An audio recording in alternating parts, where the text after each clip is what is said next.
Hey guys, Lisa Whimsical Gardener here. So today I'm filming this at the end of June, and I want to walk around and show you guys a little bit with annuals that I started from seed this year and show you how they're doing. So I'm actually at the front of our neighborhood. This is the bed that we created in a previous video, and we planted out the marigolds, and I'm starting here because the marigolds are looking glorious, absolutely amazing. By the end of the season, they'll probably fill out all the way here because they do trail. This is dwarf French marigold that I have planted here. I have several varieties here, and I planted them really thick as well because I want to have a full effect. So I wanted to bring you a little bit closer and show you the marigolds. Would love if you can subscribe to the channel, share with a gardening friend too as well. This marigold, what I did was started it from seed middle of February. I started it indoors. This seeds you can get from the dollar store, big box store. It's very easy. All you're buying is just a packet of dwarf French marigold. Germination rate amazing for French marigolds. I usually just oversow them because I always find a spot to put them. Now here I would say I probably have 2, 4, 6, 8, 10, 12, probably about 14 plants here, you guys, and they're planted way too close, but I just absolutely love the flower. So let me bring you in a little closer. Now, when I started my journey of growing marigolds from seed years ago, I thought marigold was just like a fall flower, but actually you could grow it on from early spring all the way to fall, and it makes an amazing cut flower as well. And what I like to do is the greenery from marigolds is amazing for filler when you're doing a cut flower arrangement. But very easy to grow. All I did was I put some fertilizer in the soil when we planted out, and I'm sitting here and I can see butterflies on it, so the pollinators are coming out, and it's just looking just glorious. Sorry for the sharp sunlight, everybody, but overview of the marigolds. For some reason these are shorter, but this one here is a different variety. I'm gonna pop the name of it on the screen. But this one is definitely a different variety. I could also tell. I did a horrible job labeling, guys, but isn't that gorgeous? Look at the little butterfly on that one. And then I can tell that these are a different variety as well, because look at the flower. Very different, and another variety right there. Guys, I did a horrible job labeling, but it's okay. Look at that sea of marigold.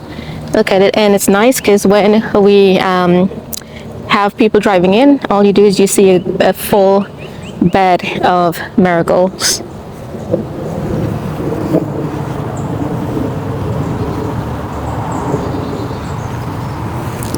This one is great. How gorgeous. And guys, look how green the leaves look.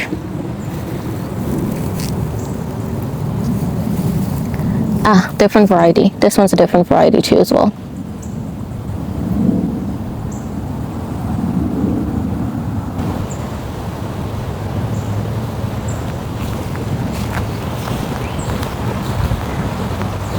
Definitely I'm going to repeat marigolds next year.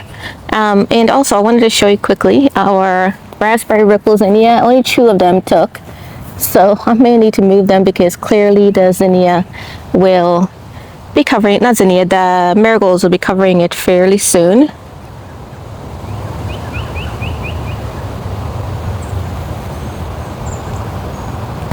Guys, while we're at it here, I wanted to show you the bed that we started last year, that we planted the perennials that we got on clearance, and guys, look at them. They are looking glorious. I have to come and do some deadheading, but also look at my lamb's ear over there, everybody, and look at them over here too as well.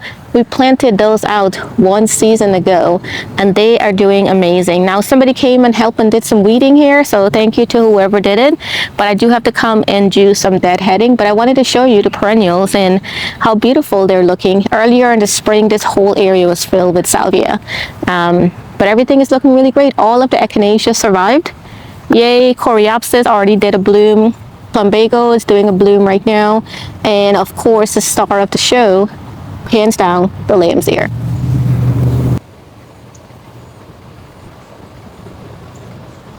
I can't wait to fill in everything else with other perennials, but look how glorious the lamb's ear are looking.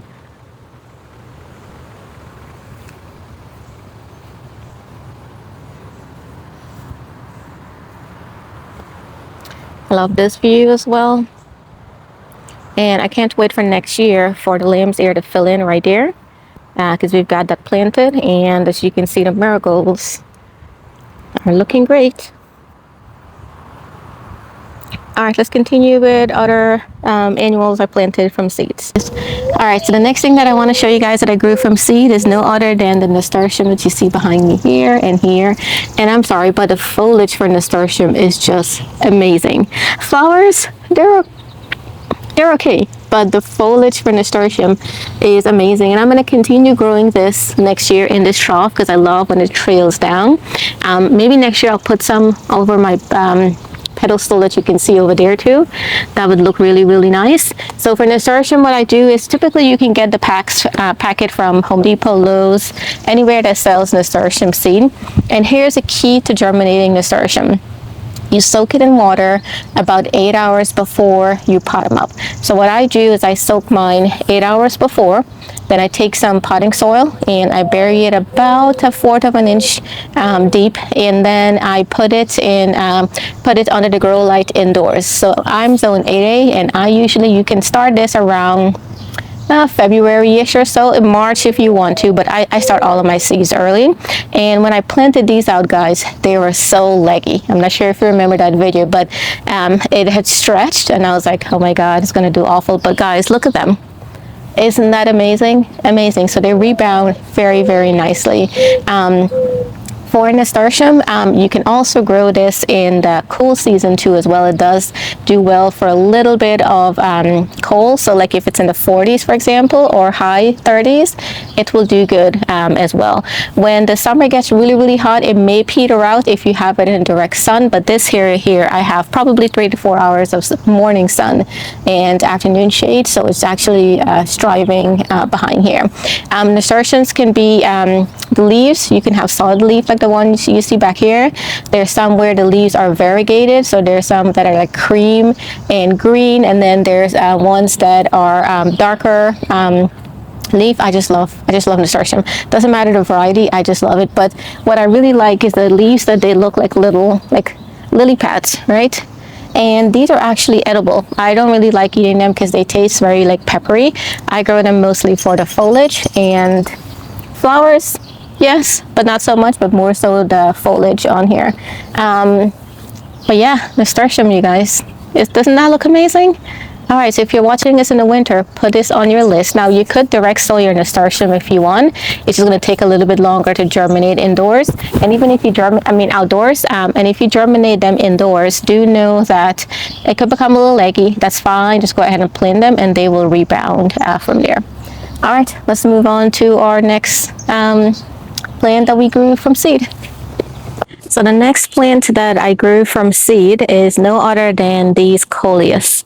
And if you're looking for a plant that is extremely easy to grow by seeds, coleus it is. So let me tell you what I did. So here's what I did for my coleus. Guys, I am 5'3". Look at this. Granted, it is on a step, on a stand, but these are probably a good maybe 3 to 4 feet tall, and they're not done growing yet. So here's what I do to germinate my coleus. I take a Chinese container, the black container with a lid.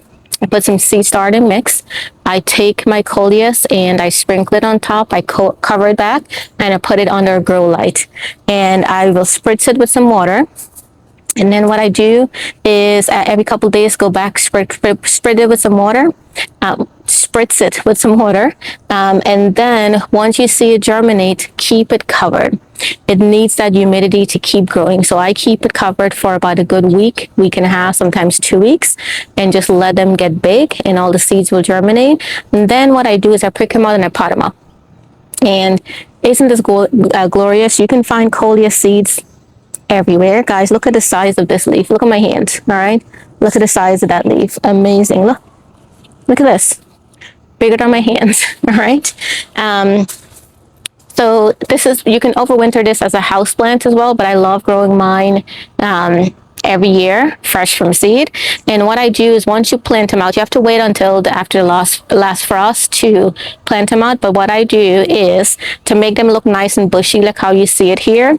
When it sprouts up, like for example here, I will pinch it and remove that middle stem there, and then it will cause it to branch out. So every so often, I will come and I will pinch my coleus. I'll show you this one here, for example. See how it has the stem right there? I'll pinch that, and I'll pinch this, and now this will make it all branch out and become thicker. And that way I don't have like leggy coleus that become nice and thick, like how you see them here.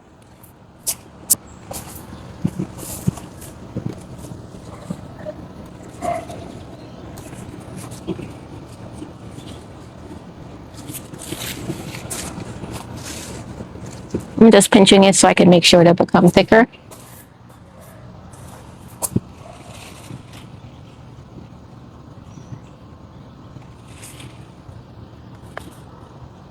Now you can find coleus seeds maybe like $1.99, $2.99, depending upon where you live. There are some specialty coleus that are more expensive, but this is your run-of-the-mill seed pack that you can find at the box store, and that's how I germinate it. So put them in a Chinese takeout container, keep it moist. After germinate, keep the lid on for a couple of days and let them grow, and then you can individually pot them up from there. Doesn't that look amazing, you guys? I love it. I love it. Passing by the plum tree. This is a fruit cocktail tree, guys, and there's a ripe plum. So usually these are tiny, but I let it turn really black like this, and then this is the ideal time to harvest them. Oh my God, look at this. It's so sweet. It's so juicy. So good.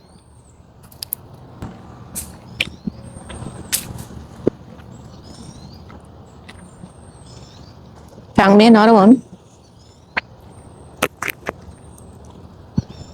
So good. You guys, it's so hot. Oh my God. All my mulberries, I'm looking at it over there. We had a cold snap and it basically snapped everything out. I was so sad. Grab more snacks, you guys. I haven't ate dinner yet.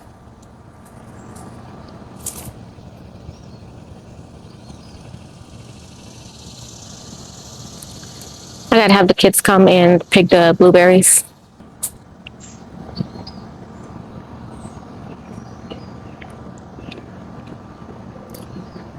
They're sweet when you get them to be like really ripe on a tree. It's very sweet. Sorry, I know you shouldn't talk while you're eating, but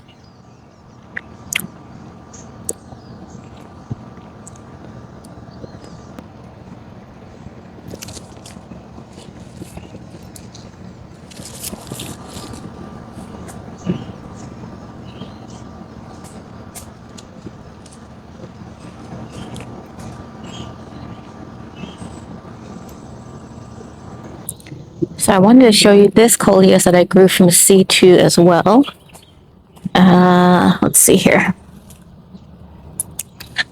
Look at this one here, everyone. Isn't that gorgeous? Look at the size again in my hands. And look at the variation on this one here. Love this one too as well. And that one in the back. I'm going to pinch this so it goes thicker. Thicker as well. Doesn't that look gorgeous, everybody? I love it. I love it. And then we have some other variations over here too as well. And I do love this one here. Just getting a little bit of shade. But I love that one too as well. Next to it is the Sun King Aurelia, in case you're wondering. Alright, so the next one that I grew from seed is this Echinacea. And if you're going to plant these and try to grow these from seeds, do know that you're in this for the long run. This is not something that you're going to plant year one and see flowers. So these are your typical cone flower, the purple cone flower. And oh my God, large weed, you guys, large weed. So what I did for this one here, because echinacea is, in my opinion, hard to germinate. So the first year that I grew it indoors, I put it a little bit in the fridge for cold stratification. Nothing really worked. Second year I did was I just got a seed packet and I just sprinkled it in this area here, and then it did germinate for me. I sprinkled it in the fall, and it did germinate for me in spring. Now year one didn't do anything much. Year two, however, which was last year, it did, and it grew really well, and now it's back here for year three, and it's multiplying, and it's also self-seeding as well for me, which I love it. So if you're going to invest in growing echinacea from seed, do know you have to be very, very patient. Now you can find these typical purple ones at any box store.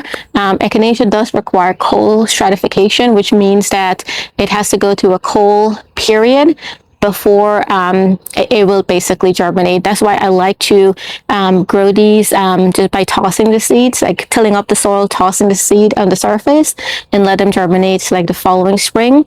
Also, I have not tried this, but I will next year, is growing it using the what do you call it? What's the method that you put in the container?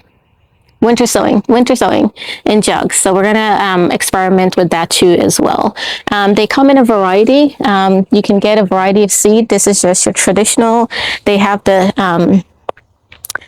Cheyenne mix, Sunseeker mix, and so forth. I don't know if the Sunseeker has any seeds, but I just love these because they usually just last like a good 2 to 3. About 2 months worth of bloom, and then when the seed head is done, which is this, they look amazing. And I usually leave it up all winter. Isn't that gorgeous? I leave this up all winter for, oh, it feels so nice, for the birds, because they'll come and they'll snack on this. And then I notice that it's self-seeded for me over here.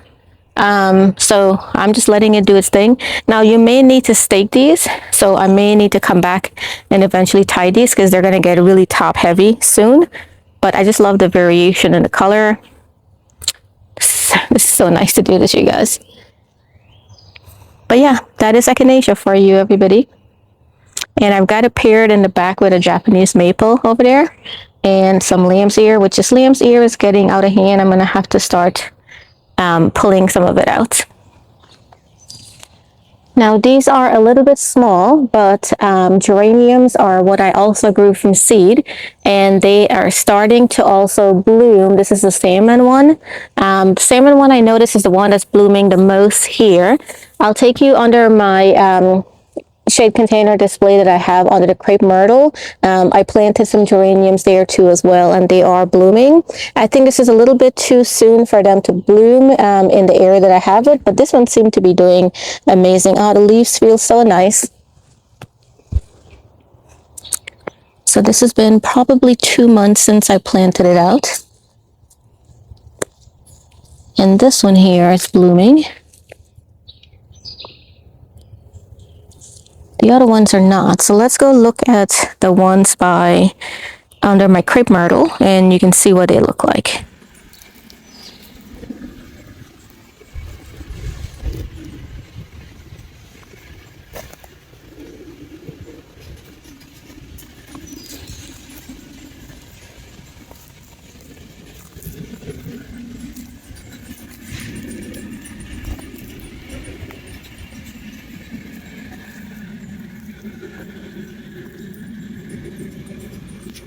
Back here under my shade container display that I'm at by the crepe myrtle tree area, and this is a geranium that we planted from seed, and look at the flowers. Amazing, isn't it?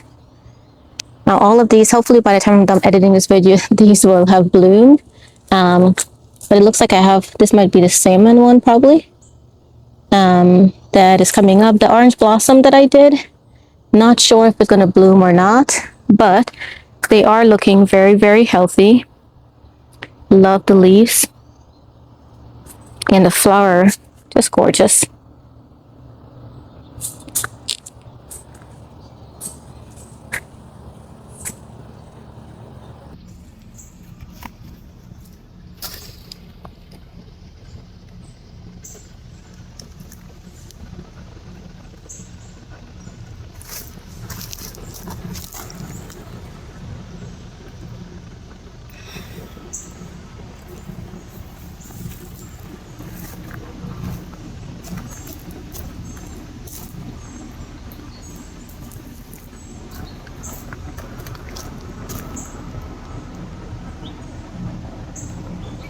Hey guys, hopefully that was helpful to show you plants that I grew from seed, and just to give you some idea of what they would look like.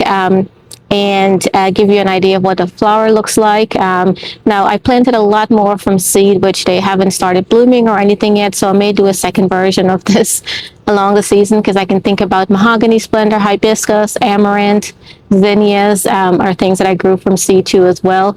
Scabiosa as well, so they haven't been blooming yet. So I may do a second one of this. Would love if you can subscribe to the channel, share with a gardening friend too as well. Until next time, everybody, happy gardening. And if you have any comments or questions, leave it in the comment section and I'll get back to it as soon as I can. Happy gardening.